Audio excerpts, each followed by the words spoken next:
एक बार फिर से हम परमेश्वर का धन्यवाद करते हैं आज की सुंदर सुबह के लिए, आज के दिन के लिए। हम लोग वचन में जाएं इससे पहले हम प्रार्थना करें। परमेश्वर पिता प्रभु यीशु मसीह के नाम से हम आपका धन्यवाद, स्तुति और आपकी बढ़ाई करते हैं। परमेश्वर प्रभु आज के वचन को और अपने आप को मैं तेरे आगे रखता हूँ पिता। परमेश्वर पवित्र आत्मा हमारी अगुवाई, हमारी रहनुमाई करना, और जो वचन आज आप सिखाना चाहते हैं सच में पिता वो मेरे और हम सब के जीवन में गहराई से प्रभु स्थापित हो जाए यीशु के नाम में। और पापा हम तेरे वचनों को महत्व दें, उस पर मनन करें, उस पर ध्यान दें और उसी के अनुसार हम लोग चौकसी से उसको पूरा कर सकें। हमारी अगुवाई, हमारी रहनुमाई करना परमेश्वर पवित्र आत्मा, और आपको हम आपके आनंद का कारण हम बन सकें। प्रभु हमारी सहायता करना कि जो वचन आज आप सुबह हमें दे रहे हैं प्रभु मैं इसका सारा नियंत्रण और अधिकार मैं आपके हाथों में सौंपता हूँ। बोलने वाला मैं नहीं बल्कि परमेश्वर पवित्र आत्मा आप होने पाए और सारी महिमा आपको मिले। यीशु मसीह के नाम से मांगते हैं, आमीन, हालेलुया। आज का जो हमारा वचन का जो टॉपिक है वो टॉपिक है प्रिंसिपल टू रूल,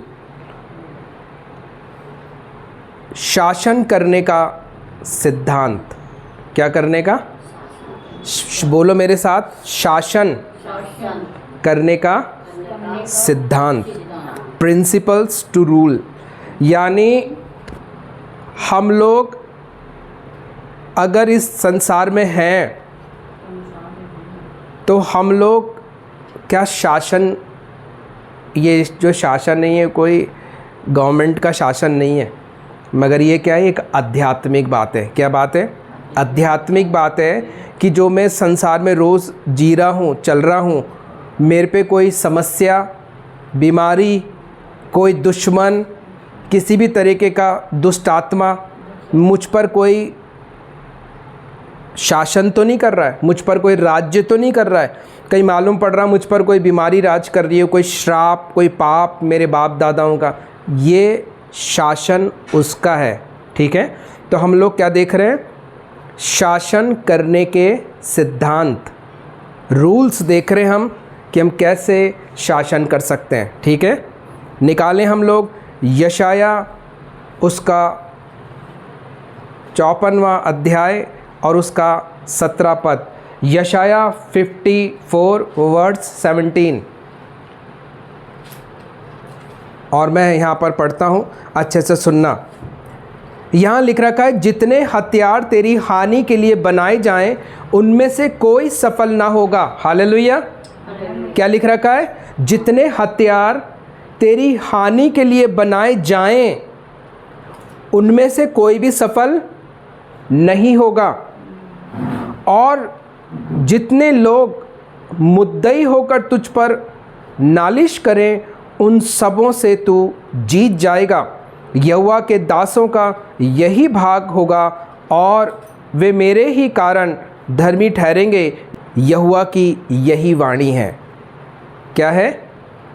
यहोवा की यही वाणी है। उस परमेश्वर की बड़ाई हो, उसका नाम ऊंचा हो। वो पवित्र परमेश्वर है जो अपने लोगों के लिए इन बातों को वो लिखता है। हालेलुया। हम लोग पढ़ेंगे NIV में से। NIV में से लिखा है, तेरे विरुद्ध गढ़े गए कोई भी हथियार सफल नहीं होंगे।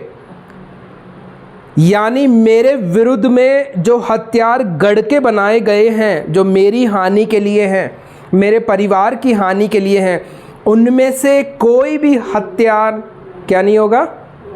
सफल नहीं होगा। मेरे परिवार पर, मेरे जीवन में वो प्रबल नहीं हो सकता है। और जितने लोग तुझ पर दोष लगाएं उन सबों को तू झुटलाएगा। कई बार होता है ना, गलत लोग हम पर दोष लगाने लग जाते हैं, मगर वचन कह रहा है अगर मुझे वचन पता होगा तो वो जो मुझ पर चढ़ाई कर रहे हैं झूठ लेकर, गलत बातों को लेकर, वह मैं उनको क्या ठहरा दूंगा? उनको खुद को मैं झूठा ठहरा दूंगा। ठीक है, यहोवा के दासों का यही भाग है और मेरी ओर से उनके लिए यही न्याय है, यहोवा की यही वाणी है। ये परमेश्वर की तरफ से अपने लोगों के लिए न्याय निश्चित हो चुका है कि परमेश्वर कह रहा है कोई भी हत्यार, कोई भी महामारी, कोई भी बीमारी, कोई भी कर्जा, कोई भी निराशा, किसी भी तरीके का कोई कलेश, कोई डर, कोई भय, कोई दुष्ट आत्मा का काम, कोई कैंसर, कोई एड्स, कोई हार्ट की प्रॉब्लम, कोई भी चीज़ तुझ पर प्रबल नहीं होगी। कौन कह रहा है ये बात कह रहा है परमेश्वर। मगर अब ये बात यहाँ पर लिख तो दी गई है कि कोई भी बात तुझ पर क्या नहीं होगी, प्रबल नहीं होगी, मगर ये काम कैसे करेगी ये ज़रूर जानने की हमारे को ज़रूरत है। लिख तो दिया और हम लोग बैठ गए, सुन लिया, मगर अब ये काम कैसे करती है उन बातों की और हम लोगों को ध्यान देना है। हम लोग सब जने समझ रहे हैं संसार में, चाहे से मैं कोई भी जाति से हूँ, मैं कोई भी धर्म से हूँ, मेरे कोई भी नाम क्यों ना हो, चाहे से मेरा नाम ए हो, मेरा नाम बी हो, मेरा नाम सी हो, कुछ भी मेरा नाम हो, चाहे से मेरी जाति ए हो, मेरी जाति बी हो, मेरी जाति सी हो, कुछ भी मेरी जाति हो, मेरा धर्म हो, मेरा समुदाय हो, मगर आज मैं जब सुबह जा रहा हूँ, मान लो, ठीक है, बाहर निकल के जा रहा हूँ, कई बार हमने सुना ऐसा कि इस चौराहे पर हर समय एक्सीडेंट होते हैं। सुना है आप लोगों ने? सुना? अजमेर में एक जगह है, बाहर निकलते हैं जब सिटी से, और बीच का एक रास्ता है, वहाँ पर एक्सीडेंट होते ही रहते हैं। एक घाटी भी है वहाँ पर, और वहाँ पर एक मेरे मित्र हैं, वो बता रहे थे उनका फैमिली का जब एक्सीडेंट हुआ। मैं क्या कह रहा हूँ, हम लोग कोई भी क्यों ना हो, कुछ भी, मगर हम लोग जब रास्ते में जा रहे हैं मान लो, और हम लोग उस एक्सीडेंट वाली जगह से होकर जा रहे हैं मगर हमें पता नहीं है, और वहाँ पर दुष्ट आत्मा ने किसी भी तरीके से हमारा एक्सीडेंट करा दिया। हम लोग ए जाति से थे, बी जाति से थे, या हमारा नाम ए था, बी था, सी था, उससे मेरे को कोई लेना देना नहीं है। मेरा समझाने का और कहने का मतलब यह है, चाहे से मैं क्रिश्चियन हूँ नहीं हूँ, उससे कोई फ़र्क नहीं पड़ता है, मगर क्या मेरे ऊपर परमेश्वर की सुरक्षा है या नहीं है, उससे फ़र्क पड़ता है। मैं कितना ही आध्यात्मिक हूँ, कितना ही धार्मिक हूँ, मगर क्या मेरे ऊपर परमेश्वर की दया है, कृपा है कि मैं जब उस अंधकार में से, उस मुसीबत, उस परेशानी वाले रास्ते में से जा रहा हूँ, मगर मुझे पता नहीं है, उस समय परमेश्वर मेरी रक्षा कर रहा है, परमेश्वर मुझे बचा रहा है। आज हमारा टॉपिक क्या है? शासन करने के सिद्धांत।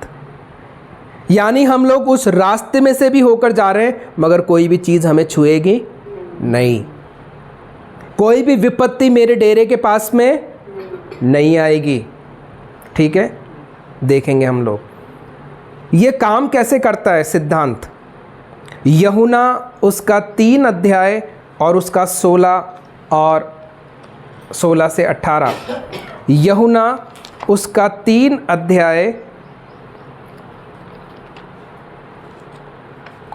और यहाँ परमेश्वर का वचन कहता है,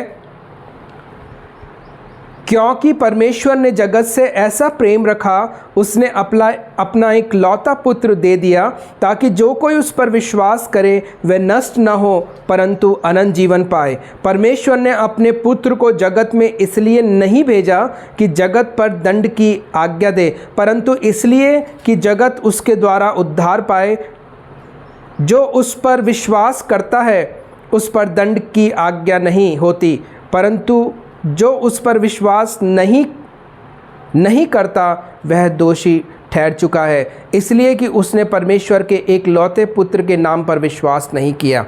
अब यहाँ पर ये बात बता रहा है कि जितने भी हथियार मेरी हानि के लिए बनाए गए हैं, बनाए जा रहे हैं, वो कुछ भी मुझ पर प्रबल नहीं होंगे। ये हथियार कौन बना रहा है? दुश्मन। कौन बना रहा है? शैतान बना रहा है। क्यों बना रहा है? मुझे मार देने के लिए, मुझे नाश करने के लिए। ठीक है, बीमारी के रूप में, महामारी के रूप में श्रापों पापों के रूप में, दुष्ट आत्माओं के द्वारा मेरे परिवार में मृत्यु को लेकर आया हुआ है, बीमारियों को लेकर आया हुआ है। किसी भी तरीके से कोई कर्जा मेरे जीवन में श्राप बनकर लगा हुआ है और मैं हानि में जा रहा हूँ। और यहाँ पर परमेश्वर ने एक उपाय ठहराया है हमारा, और परमेश्वर ने बोला कि परमेश्वर ने जगत से इतना प्रेम किया, पूरे मानव जाति से, पूरे संसार से, कि उसने अपना प्रिय पुत्र प्रभु यीशु मसीह इस पूरी मानव जाति के लिए दिया, कि जो भी कोई उस पर विश्वास करेगा, कोई भी, वो नाश नहीं होगा बल्कि अनंत जीवन पाएगा। और उस पर यीशु दंड लेकर नहीं आएगा। यीशु किसी पर दंड का जो है दोष देने के लिए नहीं आया, बल्कि उनके अधर्मों को क्षमा करने यीशु मसीह आया। तो हमने पहली चीज़ क्या देखी कि हत्यार हमारे विरुद्ध में तब सफल नहीं होंगे जब हम प्रभु यीशु मसीह पर क्या करते हैं? विश्वास करते हैं। कोई भी हो चाहे से, उससे कोई फर्क नहीं पड़ता है। और जो विश्वास करेगा वो क्या होगा? वो नष्ट नहीं होगा। मेरे साथ बोलो, जो विश्वास करेगा वो नष्ट नहीं होगा किसी भी मुसीबत से, किसी भी बीमारी से। तो मुझे क्या करना है? सिर्फ विश्वास करने की ज़रूरत है। रोमियो 10 उसका 8वां पद, परंतु वे क्या कहती है? यह कि वचन तेरे निकट है। वचन कहाँ पर है? मेरे निकट है, तेरे मुंह में और तेरे मन में है। वचन कहाँ पर है? मेरे मुंह में और मेरे मन में है वचन। यह वही विश्वास का वचन है जो हम प्रचार करते हैं। ये वही विश्वास का वचन है जिसके लिए मैं बता रहा हूँ। और ये कहाँ पर है? मेरे मुंह के अंदर है और मेरे हृदय में। मतलब वचन है मेरे पास में, मुझे मालूम चल चुका है, मगर मुंह ही नहीं खुल रहा है। मेरे मन में है, मगर मैं ध्यान ही नहीं दे रहा हूँ। हाँ, हम किसी को बताते हैं ना कोई बात, हाँ आपने बताई थी, मगर मैं भूल गया था। इसका मतलब बात तो है, मगर वो क्या हो गई? दब गई। काहे से? मेरे जीवन की चिंता से, मेरी समस्याओं से। मुझे वो दिख ही नहीं रहा है रास्ता, मैं देखना चाहता ही नहीं हूँ। वो चीज़ मुझ पर मेरी समस्या इतनी बड़ी है कि वो वचन को उसने क्या कर दिया? दबा दिया। मेरी चिंता इतनी ज़्यादा है कि जब वचन का बीज बोया गया तो वो झाड़ियों ने क्या करा? उसको, संसार की चिंताओं ने उसको दबा दिया। तो हम लोग क्या देख रहे हैं? हम लोग देख रहे हैं शासन करने के सिद्धांत, कि जो हथियार हमारे विरुद्ध में गढ़े जा रहे हैं वो हम पर सफल नहीं होंगे तब जब हम प्रभु यीशु मसीह पर विश्वास करते हैं। और दूसरा, विश्वास करके उस पर हम लोग बने रहते हैं। और वो विश्वास क्या है? वो विश्वास है परमेश्वर का वचन। हालेलुया। वो वचन कौन है? प्रभु यीशु मसीह। और वो वचन कहाँ पर है? मेरे मुंह में है और मेरे हृदय में। ठीक है, आगे चलते हैं। और क्या लिखा हुआ है देखो, आगे भी पढ़ लेते हैं। और यहाँ लिखा है कि यदि तू अपने मुंह से यीशु को प्रभु जानकर अंगीकार करे, बोलो मेरे साथ, यीशु को प्रभु जानकर अंगीकार करे। अंगीकार करना कैसे? ऐसा कि मैं यीशु को प्रभु मानता हूँ, है ना? ये होता अंगीकार करना। मगर ये कब होगा? यहाँ से। कहाँ से? हृदय में से, पूरी बुद्धि के संग में, आत्मा के संग में, मुंह से नहीं, कोरा मुंह से नहीं, यहाँ से। और क्या लिख रखा है?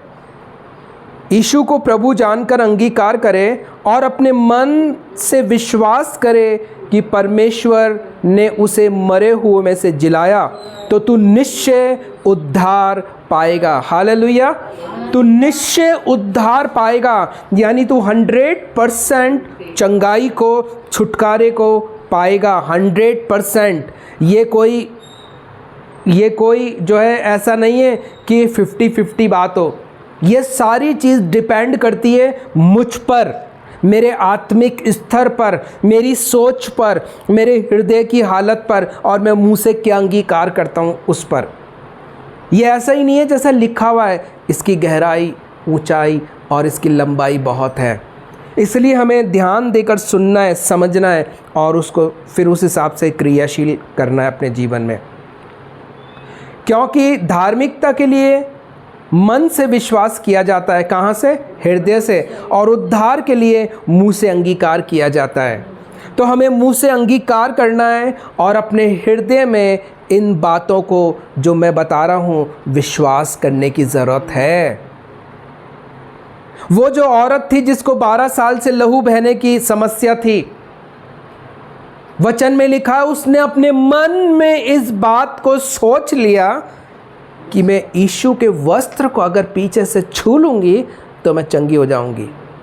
ये सारा प्रिपेयर कहाँ पर हुआ? पहले प्लानिंग कहाँ हुई? माइंड से और हृदय में। और उसने ये अपने मन में ये सोच लिया कि मैं उसको छू लूँगी तो चंगी हो जाऊँगी। तो इसलिए मुझे ये ध्यान रखना है कि मैं क्या सुन रहा हूँ, किस तरीके से सुन रहा हूँ, और वचन मेरे लिए क्या कर सकता है अगर मुझे सही तरीका आ जाए इस्तेमाल करने का तो। और वचन में लिखा है, देखो 11वें पद में, क्योंकि पवित्र शास्त्र यह कहता है जो कोई उस पर विश्वास करेगा वह लज्जित नहीं होगा। आज मेरी लज्जा का बहुत कारण हो सकता है। मेरी लज्जा के कारण मेरी बीमारी हो सकती है ना? कई लोग, किसी को कुछ बीमारी हो जाती है तो बोलते हैं इसने पाप किया था। दोष लगाने वाले तुरंत आते हैं। देखो आप, जिसमें वो हमारे को कुछ भी, उसने हमारे को कोई आटे की बोरी नहीं डलवाई, उसने नहीं डलवाई ना, कोई 1 किलो फ्रूट भी खरीद के नहीं लाया है, मगर वो फट से क्या बोलते हैं? इसने पाप किया था, पापी है ये, इसलिए इस पर ये दंड आया है। और उन बातों के कारण कोई भी समस्या में अगर हम लोग जाते हैं तो उससे क्या होता है? हमें लज्जित होना पड़ता है। लोगों की बातों से हमें दुखी होना पड़ता है। खुद का तो दुख है ही, मगर लोग भी हमें क्या कर देते हैं? मारते हैं। काय से? अपने शब्दों के तीर से। इसलिए मेरे प्रियो, वचन में क्या लिखा है? देखो 11वें पद में लिख रखा है, क्योंकि पवित्र शास्त्र ये कहता है जो कोई उस पर विश्वास करेगा। किस पर? प्रभु यीशु मसीह पर। बोलो, प्रभु यीशु मसीह पर मैं विश्वास करूंगा, मैं लज्जित नहीं होऊंगा, क्योंकि यीशु मेरा जवाब देगा। हालेलुया। उसकी दया, उसकी कृपा जवाब देगी। उसका उद्धार मेरे लिए जवाब बनकर आएगा कि मैं उन लोगों को जो मुझे लज्जित करते हैं, मैं उनको चुप कर सकूं।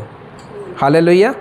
तो मेरे प्रियो, वचन बहुत इम्पॉर्टेंट है, हम इसको गौर से सुने। लूका 10:19 ये दूसरा तरीका है। एक और जो तरीका है, हम कैसे इन बातों पर अधिकार रख सकते हैं। लूका उसका 10:19 देखो क्या लिखा है।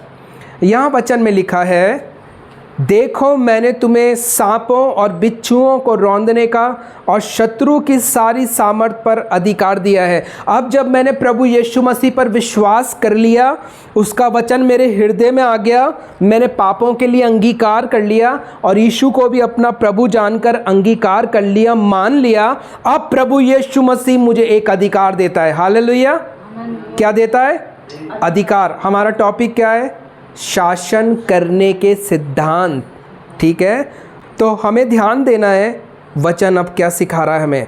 तो यहाँ लिख रखा है लूका 10:19 में, अब प्रभु यीशु हमें एक अधिकार देता है और कहता है, देखो मैंने तुम्हें सांपों और बिच्छुओं को रौंदने का अधिकार और शत्रु की सारी सामर्थ पर अधिकार दिया है, और किसी भी वस्तु से तुम्हें कुछ भी हानि नहीं होगी। हालेलुया। हमें किसी भी वस्तु से कुछ भी हानि नहीं हो सकती, कुछ भी क्यों ना हो। क्यों? क्योंकि परमेश्वर का डबल प्रोटेक्शन अब हमारे साथ में है। उसका स्वर्गीय प्रोटेक्शन अब हमारे साथ में आ चुका है। उसका हेवनली प्रबंध हमारे लिए खुल चुका है, क्योंकि अब परमेश्वर मेरा रक्षक और सहायक हो गया है। हालेलुया। मगर कब? जब मैं उसके शरण स्थान में बैठा रहूँगा कंटिन्यू, तब ये प्रबंध मेरे लिए होगा। तो यहाँ लिख रखा है कि उसने मुझे सांपों और बिच्छुओं को रौंदने का और शत्रु की सारी सामर्थ पर अधिकार दिया है। ये सांप और बिच्छू क्या है? ये सांप और बिच्छू हैं भावी कहने वाली दुष्ट आत्माएं। क्या है ये? भावी कहने वाली दुष्ट आत्माएं हैं जो सांप और बिच्छुओं के रूप में यहाँ पर बताई गई है। ठीक है। और ये भावी कहने वाली आत्मा जो हमारे एरिया में, हमारे शहर में और चारों तरफ जो काम करती है, ये भावी कहने वाली आत्माएं जो हमारे परिवारों में, हमारे घरों में बीमारी के रूप में, श्राप के रूप में और पाप के रूप में काम करती हैं। और यहाँ लिखा है कि देखो मैंने तुम्हें सांपों और बिच्छुओं को रौंदने का क्या दिया है? अधिकार दिया है, और किसी भी वस्तु से तुम्हें कुछ भी हानि नहीं होगी। किसी भी चीज़ से। शत्रु कोई भी हो सकता है, शत्रु कोई भी हो सकता है, कैसे भी हो सकता है। मानो आप कहीं होटल पर हो, रात को आ रहे हो, कार से खाना खाने के लिए रुके हो, किसी की नीयत खराब हो गई सोने चांदी किसी भी चीज़ से, आप कैसे बचोगे? आप 4 जने हो, वो 10 जने हैं, कैसे बचोगे आप? नहीं बच सकते हम। चलो होटल पर नहीं पकड़ेंगे, बीच में रास्ते में गाड़ी लगाई, आप क्या करोगे? कुछ नहीं कर सकते हम लोग। क्यों? हम लोग 4 जने हैं, वो 10 जने हैं। अब हमें ये समझना है ये बचने का साधन क्या है? परमेश्वर का आत्मिक प्रबंध, जो हेवनली प्रबंध है, वो हमारे लिए उपलब्ध है। शत्रु यहाँ पर जो है ये शैतान है। कौन है? शैतान और दुष्ट आत्माएं हैं। ये दुष्ट आत्माएं क्या क्या करती हैं? ये दुष्ट आत्माएं कैंसर को लेकर आती हैं, कैंसर की स्पिरिट। ठीक है। भय की आत्मा। ठीक है। भावनात्मक जो हम लोग जाते हैं उस तरीके के स्पिरिट, व्यभिचार करने की आत्मा, शराब पीने की आत्मा, और ये तमाम तरह के ऐसे बहुत सी दुष्ट आत्माएं हैं जिनके काम डिफरेंट है। और परमेश्वर का वचन यहाँ पर कह रहा है, देखो मैंने सांपों और बिच्छुओं को रौंदने का तुम्हें अधिकार दिया। आप कैसे, बिच्छू दिख गया आपको, कैसे रौंदते हो आप उसको? कैसे रौंदते हो? अपन ने देखा, और फट से पैर से क्या करते हैं? उसको यूँ मसल देते हैं, पैर को रखकर यों यों यों कर देते हैं, और वो फट से मतलब पिच जाता है पूरा, है ना? पूरा जो है वो क्या हो जाता है? उसको मसल देते हैं, रगड़ देते हैं। वैसे ही उसने हमें दुष्ट आत्माओं को, बीमारियों को रगड़ने का अधिकार दिया है, समाप्त करने का। और शैतान और उसकी तमाम दुष्ट आत्माओं पर उसने हमें अधिकार दिया है। कोई भी चीज़ से हमें कोई भी हानि नुकसान नहीं होगा। मगर ये कब होगा? जब मैं ऐसा जीवन जीऊँगा, राज करूँगा उन बातों पर। अगर मैं राज नहीं करूँगा तो वो बातें मुझ पर क्या करेंगी? राज करेंगी, और मैं उनके अधीनता में, गुलामी में रहूँगा। तो हमने ये बात सीखी कि जब हमने विश्वास किया और फिर विश्वास करने के बाद प्रभु यीशु मसीह ने हमें ये अधिकार दिए हैं। लूका 10:19 से सिमिलर हम लोग आगे चलेंगे अधिकार के बारे में, कुछ और परमेश्वर के वचन की बातों को लेकर। मरकुस उसका 16वां अध्याय, मरकुस उसका 16वां अध्याय और उसका 15 पद से, मरकुस 16:15 में यहाँ लिखा है, और उसने उनसे कहा, तुम सारे जगत में जाकर सारी सृष्टि के लोगों को सुसमाचार प्रचार करो। जो विश्वास करे और बपतिस्मा ले उसी का उद्धार होगा, परंतु जो विश्वास ना करेगा वह दोषी ठहराया जाएगा। विश्वास करने वालों में चिन्ह होंगे कि वे मेरे नाम से दुष्ट आत्माओं को निकालेंगे, नई नई भाषा बोलेंगे, सांपों को उठा लेंगे, और यदि प्राण नाशक वस्तु भी पी जाएं तो अभी उनकी कुछ हानि न होगी। वे बीमारों पर हाथ रखेंगे और वे चंगे हो जाएंगे। यहाँ पर आज्ञा भी है कि तुम जाओ सारे जगत में और विश्वास करने वालों में चिन्होगे, ये एक प्रतिज्ञा भी है। तो ये परमेश्वर ने अपने लोगों को ये ब्लेसिंग दी है, ये आशीषें दी हैं कि किस तरीके से वो इन सब बातों पर क्या रखेंगे, अधिकार रखेंगे। और परमेश्वर की दया और कृपा के द्वारा, उसकी वचनों को मानने के द्वारा हम लोग इन संपूर्ण बातों पर क्या रखते हैं, अधिकार रखते हुए लोगों को छुटकारा देंगे, चंगाई दिलाएंगे और उनके लिए हम आशीष का कारण, छुटकारे का कारण हम लोग बनेंगे। तो हम लोग यहाँ पर देख रहे हैं परमेश्वर का स्वर्गीय प्रबंध। भजन संहिता 91 हम लोग निकालें। भजन संहिता 91 और उसका 13, कोई भी पढ़ दो अगर निकाल लिया हो तो। चलो मैंने निकाल लिया। यहाँ लिख रखा है, तू सिंह और नाग को कुचलेगा, तू जवान सिंह और अजगर को लताड़ेगा। ये इससे रिलेटेड लूका 10:19 से रिलेटेड एक आयत और है। ये सिद्धांत है शासन करने के, आध्यात्मिक शासन करने के सिद्धांत है ये, कि लिख रखा है तू सिंह और नाग को कुचलेगा, तू जवान सिंह और अजगर को क्या करेगा, लताड़ेगा। मगर ये कब होगा, जब मैं परमेश्वर से प्रेम अधिक करूँगा, तब मैं इन आत्मिक प्रबंधों को सीख पाऊँगा और समझ पाऊँगा कि परमेश्वर ने मेरे लिए क्या आध्यात्मिक प्रबंध किए हैं। और मैं फिर इन बातों को समझ के मैं इनको लेकर हथियार के रूप में और मैं शैतान के ऊपर क्या कर पाऊँगा, राज कर पाऊँगा। मत्ती 18:18, मत्ती 18:18 में परमेश्वर का वचन कहता है, मत्ती 18:18 में परमेश्वर का वचन कहता है, मैं तुमसे सच कहता हूँ, जो कुछ तुम पृथ्वी पर बांधोगे वह स्वर्ग में बंधेगा और जो कुछ तुम पृथ्वी पर खोलोगे वह स्वर्ग में खुलेगा। अच्छे से सुनना, इधर समझ रहे हो आप मेरी बात? ये बहुत गहरी बात है। यहाँ पर ये बात कह रहा है कि दो जन, बोलो मेरे साथ, दो जन अगर किसी भी बात के लिए वो एग्री हैं, सहमत हैं, तो जो वो पृथ्वी पर बांध देंगे वो स्वर्ग में बन जाएगा, जो वो पृथ्वी पर खोलेंगे वो स्वर्ग में खुल जाएगा। ये बहुत गहरी बात है, अच्छे से समझना। ये इतनी आसान बात नहीं है, इसमें जीवन जीना पड़ता है। अगर आप दो जन सहमत हो और दो जन मिलकर ये प्रार्थना कर रहे हो कि परमेश्वर यीशु के नाम में हम हर एक बीमारी, समस्या को बांध देते हैं, इस बहन के विरुद्ध, इस भाई के विरुद्ध या किसी के भी विरुद्ध में, और यीशु के नाम से बांध कर उसके शरीर, प्राण और आत्मा में से निकल जाने के लिए आज्ञा देते हैं और उसको समंदर में जा पड़ने के लिए आज्ञा देते हैं, तो वैसा हो जाएगा। मगर ये दो जन सहमत होंगे तब, और शैतान की हर एक युक्ति योजनाओं को हम बांध देंगे। दो जन सहमत होते हैं, एग्री होते हैं, वो स्वर्ग में बन जाता है।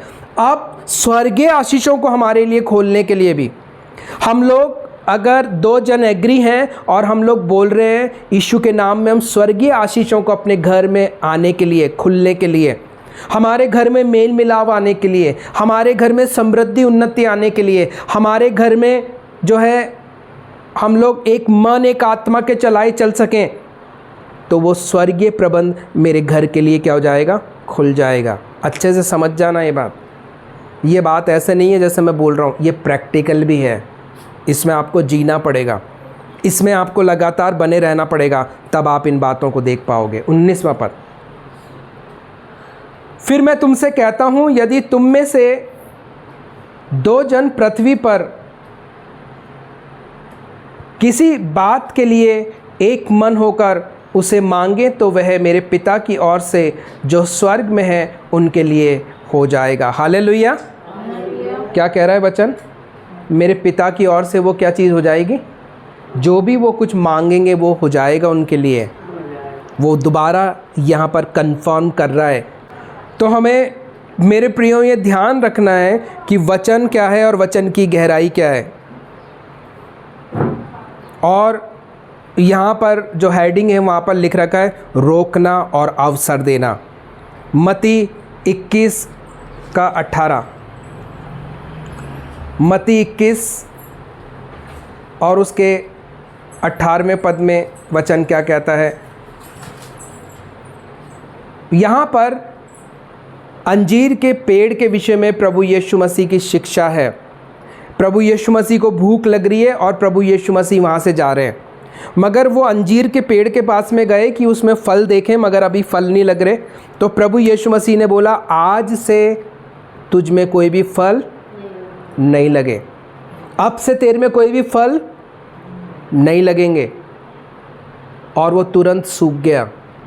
और जब चेलों ने ये देखा और पूछा कि ये प्रभु ये कैसे हो गया, तो प्रभु यीशु मसीह वहाँ शिक्षा देते हैं कि अगर तुम विश्वास रखो और संदेह ना करो तो ये जो पेड़ से हो रहा है वो तो तुमने देख लिया, मगर अगर तुम पहाड़ को भी बोलोगे कि जा समंदर में जा गिर, तो वो गिर जाएगा। बात समझना, ये सारी बात लगातार मिलती हुई बातें हैं। जो भी हथियार तेरे विरुद्ध में गढ़ा जा रहा है वो सफल कब नहीं होगा? जब मैं अध्यात्म में बना हुआ हूँ, परमेश्वर के शरण स्थान में बना हुआ हूँ मैं। पहली चीज़, जब यीशु पर मैंने विश्वास किया। दूसरी चीज़, अब वचन मेरे अंदर आ गया, उसके बाद में मेरा उद्धार हो गया, छुटकारा हो गया। अब यहाँ पर मैं अधिकार रखने लग गया हूँ, समझने लग गया हूँ शैतान दुष्ट आत्माओं के बारे में।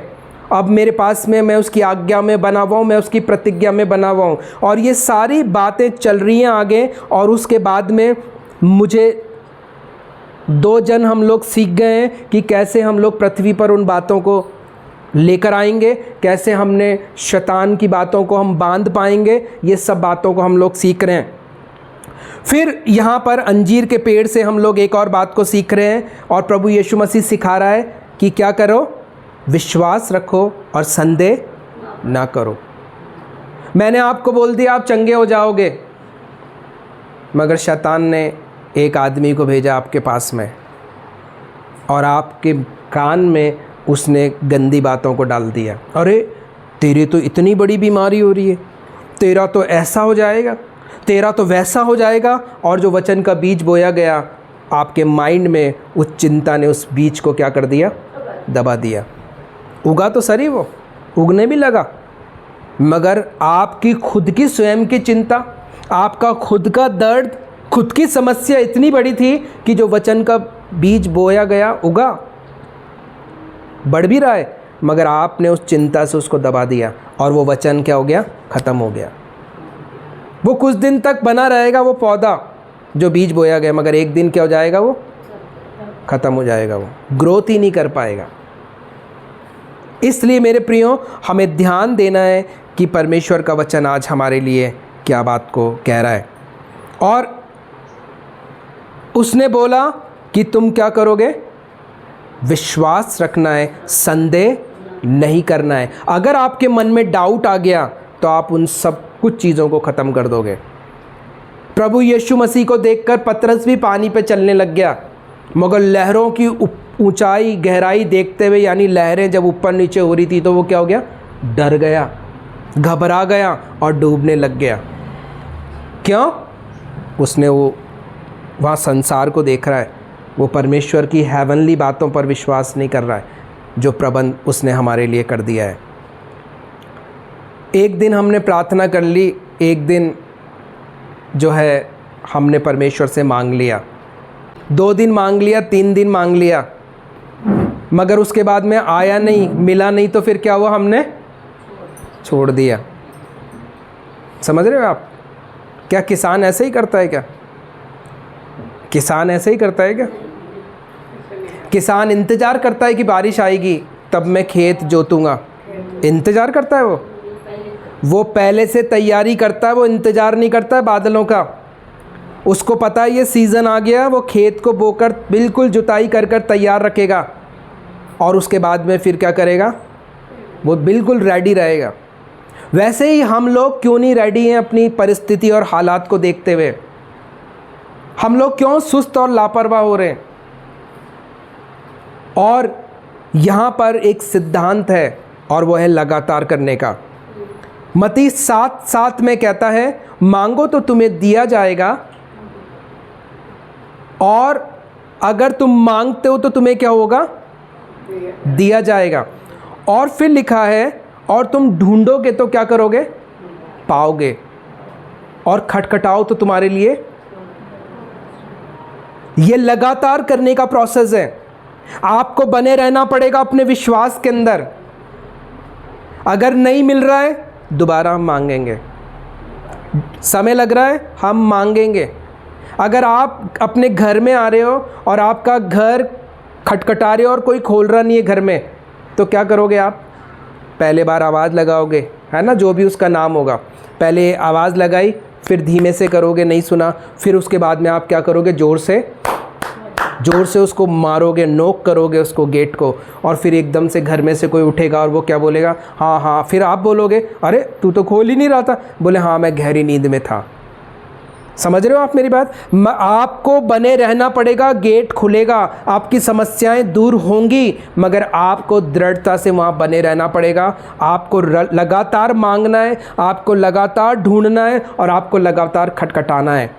तब जो हथियार मेरे विरुद्ध में बनाए गए हैं, गढ़े जा रहे हैं, मैं उनका नाश कर दूंगा। कब? जब मैं परमेश्वर के शरण स्थान में बना हुआ हूँ तब।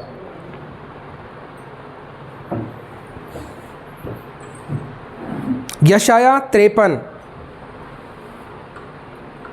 53 निकाल लें हम लोग। यशाया 53 के अंदर उसका वचन कहता है कि प्रभु यीशु के कोड़े खाने के द्वारा मैं चंगा होता हूँ। क्या होता हूँ? उसने हमारे लिए अपने बदन पर उसने कोड़े खाए, उसने दुख उठाया है, उसका बदन हमारे लिए तोड़ा गया है। तो वचन में क्या लिखा है? यीशु ने हमारे लिए अपने बदन पर दुख सहा है, उसको मारा गया है, उसने कोड़े खाए हैं, उसका बदन छलनी किया गया है, उस पर थूका गया है, उस पर चांटे मारे गए हैं, उस पर सरकंडे मारे गए हैं, उसके हाथों में कीलें ठोकी गई हैं, पैरों में कीलें ठोकी गई हैं, उसके कपड़े चिट्ठी डालकर बांट लिए गए हैं। और ये सब कुछ प्रभु यीशु मसीह ने मेरे और इस तमाम जहान के लोगों के लिए सहा है। खामोश रहा और उसने सहन किया उस उद्धार की योजना को, कि जो भी कोई उस पर विश्वास करेगा वो नाश नहीं होगा बल्कि उद्धार पाएगा। जो भी बीमारी दुर्बलता है, यीशु ने उसके लिए कोड़े खाए हैं, कि मैं क्लेम करूं, कि मैं घोषणा करूं कि यीशु ने कोड़े खाए जिसके द्वारा मैं चंगा होता हूं। ये आध्यात्मिक बातें हैं। मैं क्या बता रहा हूं? शासन करने के सिद्धांत। ये सिद्धांत हैं आपके चंगे रहने के, ये सिद्धांत हैं आपके भले बने रहने के, उद्धार में बने रहने के। इसमें से आपको जाना नहीं है इधर उधर। 100 बार बोलना पड़े आपको 100 बार बोलना पड़ेगा। आपके लिए प्रबंध खुलेगा, आप चंगे होगे। भजन संहिता 91:10 निकालो। भजन संहिता 91:10। परमेश्वर का वचन यहाँ कहता है, इसलिए कोई विपत्ति तुझ पर ना पड़ेगी, ना कोई दुख तेरे डेरे के निकट आएगा। क्या नहीं पड़ेगी? क्या नहीं पड़ेगी? कोई विपत्ति, मुसीबत, कोई भी मुसीबत क्या नहीं होएगी? आएगी नहीं। और कोई भी दुख तेरे डेरे के निकट, यानी तू जहाँ पर रहता है तेरे डेरे के निकट नहीं आएगा कोई भी दुख। क्यों? क्योंकि परमेश्वर मेरा रक्षक और सहायक है।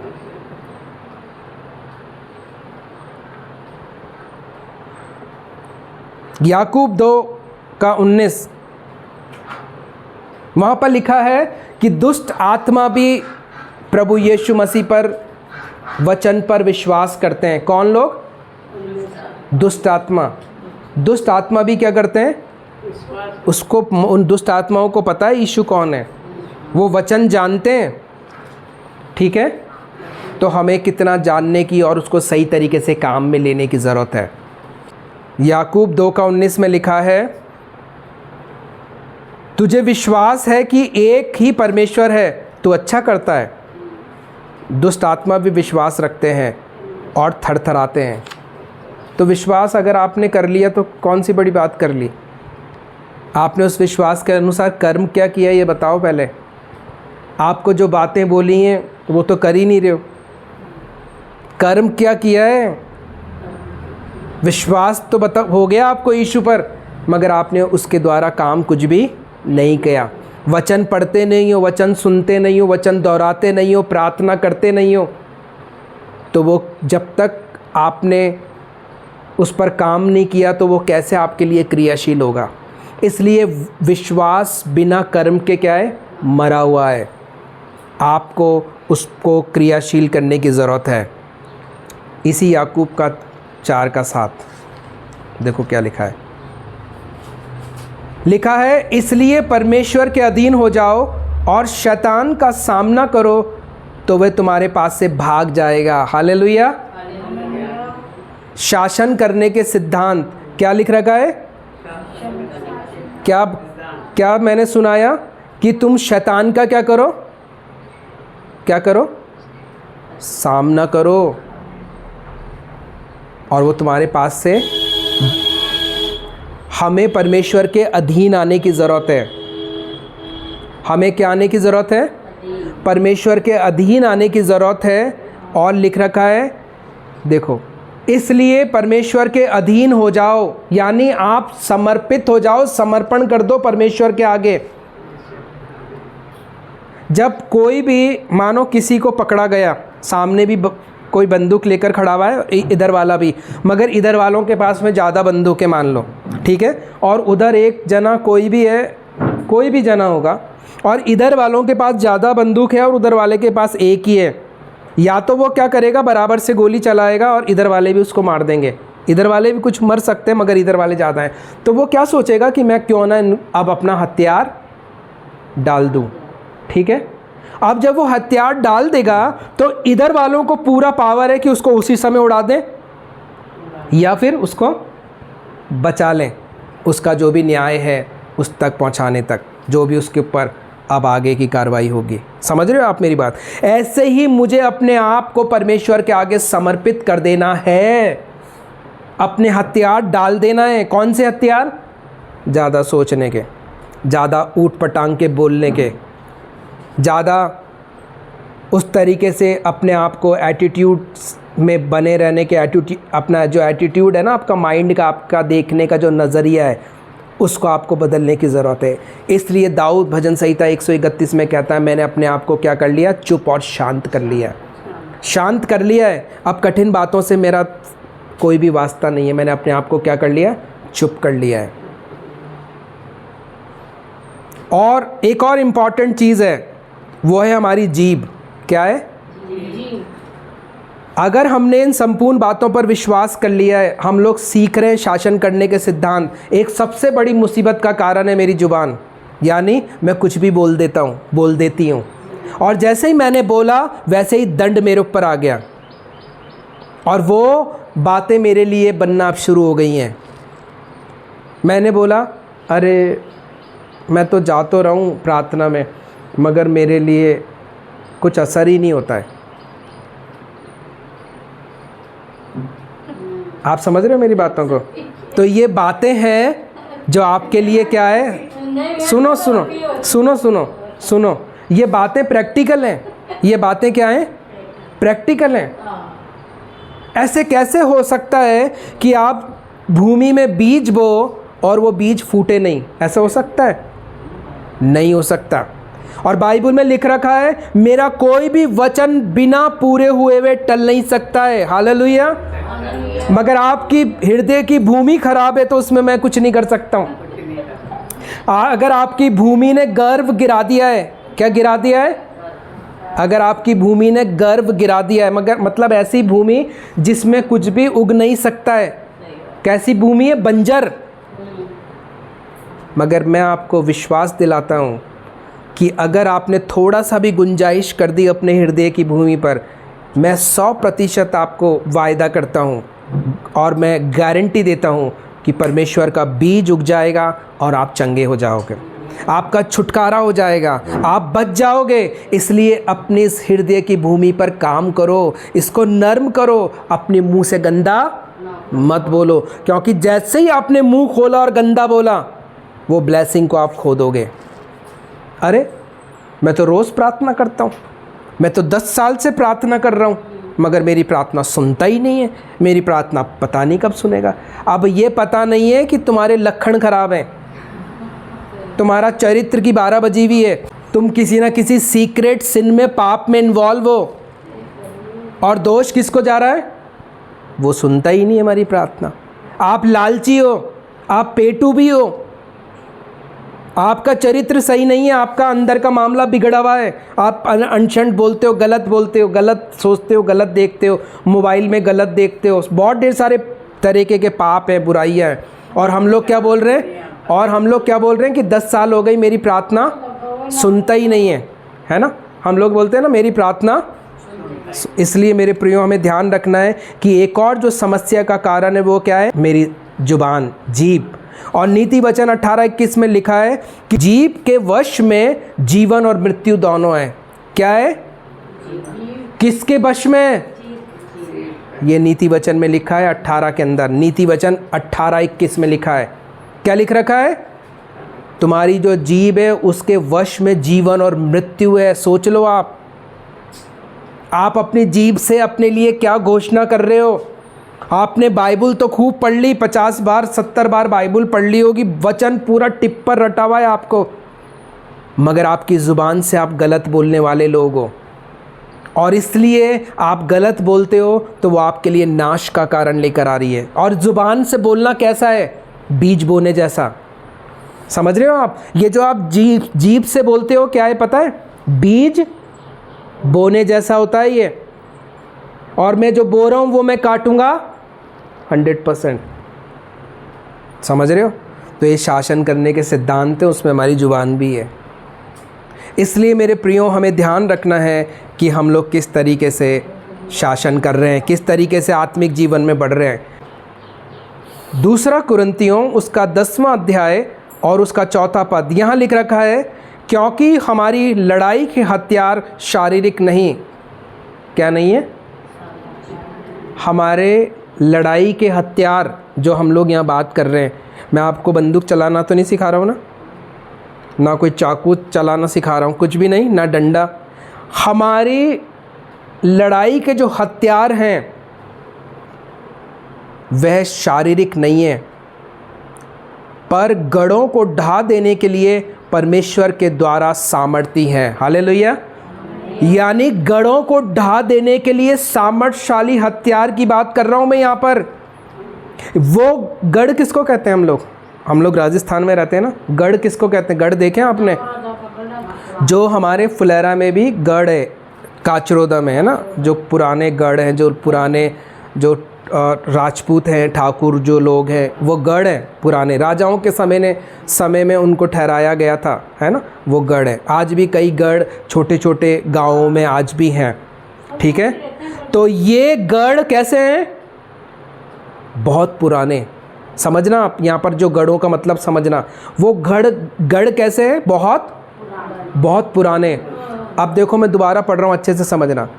क्योंकि हमारी लड़ाई के हथियार शारीरिक नहीं, पर गढ़ों को ढा देने के लिए परमेश्वर के द्वारा सामर्थी हैं। यानी हमारी वो बीमारियां, वो समस्याएं जो गढ़ की तरह हो गई हैं। किसकी तरह? गढ़ की तरह, जो ऐसा लगता है ये जाएगी नहीं, ये तो बनी हुई है अभी तक, ये परिस्थितियां आज भी बनी हुई हैं, ये हालात आज भी बने हुए हैं। वो गढ़ की तरह शैतान वहाँ बैठ गया है। कैसे बैठ गया है? गढ़ की तरह बैठ गया है उस समस्या पर, उस बीमारी पर, और हमें लग रहा है अब ये जाएगी नहीं। मगर परमेश्वर का वचन क्या कहता है? क्योंकि हमारी लड़ाई के हथियार शारीरिक नहीं, पर गढ़ों को ढा देने के लिए परमेश्वर के द्वारा सामर्थी हैं। हालेलुया।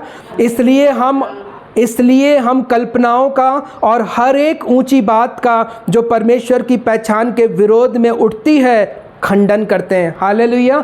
इसलिए हम उन बातों को खंडित कर देते हैं यीशु के नाम से। जो विचार यहाँ से उठता है, उन विचारों को बांध देते हैं यीशु के नाम से, और यीशु के नाम से उन गढ़ों को ढा देते हैं।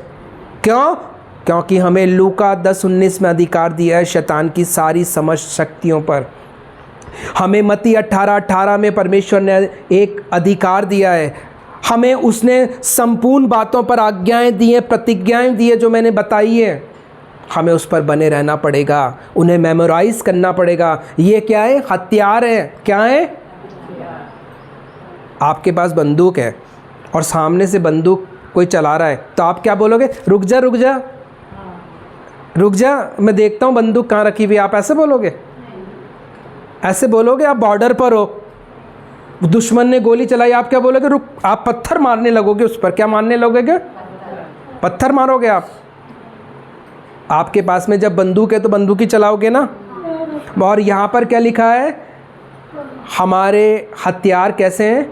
गढ़ों को ढा देने वाले। आपको वचन पता होना चाहिए, कौन सा वचन कहाँ पर काम। आपको वचन याद होना चाहिए। क्या याद होना चाहिए? बोलो वचन। जितने भी वचन मैंने बोले, और भी बहुत ढेर सारे वचन हैं। पूरी बाइबल सामर्थ से भरी हुई है, छुटकारे से भरी हुई है, और मुझे उनको क्या करना है? याद करने की ज़रूरत है। तो इसलिए इधर देखो, अच्छे से सुनो। इसलिए हम कल्पनाओं का और हर एक ऊंची बात का जो परमेश्वर की पहचान के विरुद्ध में उठती है खंडन करते हैं, यानी उनको हम अलग हटा देते हैं, और हर एक भावना को कैद करके मसीह का आज्ञाकारी। क्या चीज़ को? इसलिए हम कल्पनाओं का और हर एक ऊंची बात का जो परमेश्वर की पहचान के विरोध में उठती है। कौन सी बातें? जो मैं आपको वचन दे रहा हूँ, मगर क्या है? परमेश्वर के विरुद्ध में उठ रही हैं वो बातें। और क्या है? हर एक भावना को कैद करके मसीह का आज्ञाकारी। ये सारी समस्या क्या है?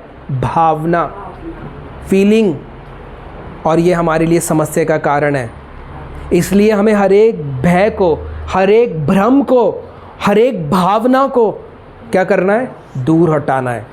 हमें वचन बेस्ड होना है, हमें वचन पर स्थापित होना है। हम भावनात्मक नहीं चले जाएं, किसी का रूप देखकर, किसी की बातों को सुनकर भावना में मत बह जाना, मगर क्या करना है? हमें दृढ़ रहना है परमेश्वर की बातों को लेकर। तो मेरे प्रियो, हमारी लड़ाई के जो हथियार हैं वो कैसे हैं? गढ़ों को ढा देने वाले। तो हमारी लड़ाई के हथियार कैसे हैं? जो गढ़ों को ढा दे। गढ़ कौन से हैं? हमारी बीमारी, हमारी मुसीबत और हमारी हालात। तो परमेश्वर आप सबको इन वचनों के द्वारा आशीष दे। आप सबकी आंखें, समझ की आंखें कैसी हो? ज्योतिर्मय हो, कि जो आपको बातें बताई गई हैं क्या हो? समझ कैसी हो? ज्योतिर्मय हो। उजाला आ जाए अब आपकी बुद्धि में, आपके हृदय में, इससे प्रकाशमान हो जाए आपका हृदय इन बातों से, जिसके द्वारा आपका शरीर, आपका जीवन कैसे हो जाए?